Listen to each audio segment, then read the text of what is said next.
由市府观光旅游局举办虎头埤水域旅第一届热狗杯锦标赛，将要伫4月12、13两天来举行。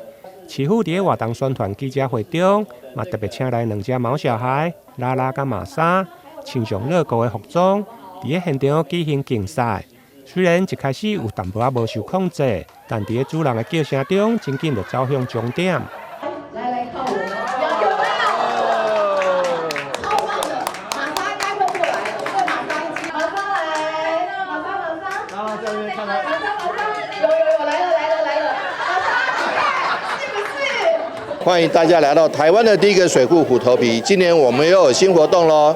除了过去的永渡虎头埤之外，今年我们特别举办在4月12、13两天举办第一届热狗杯。热狗杯不是吃热狗，热狗杯是狗狗穿着这个热狗装来做竞速赛，那这是非常夯的活动哦。那在虎头埤山光水色，除了风景很好之外，又有举办很多大大小小的活动，像第一届热狗杯500组，限量500组，马上就秒杀了。所以欢迎大家4月12、13日一定要来虎头埤看看小朋友，看看毛小孩，也带着全家大小一起到虎头埤各个景点，不管是露营，不管是到这个全林市公园，或者是其他的地方，都很欢迎，都很棒哦。市府观光旅游局长林国华表示，这届规划2天，主要是要吸引外县市的民众到台南来旅游。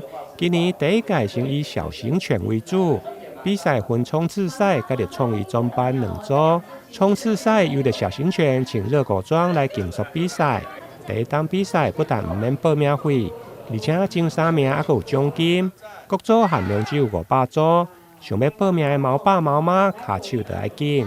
台南新闻林根采访报道。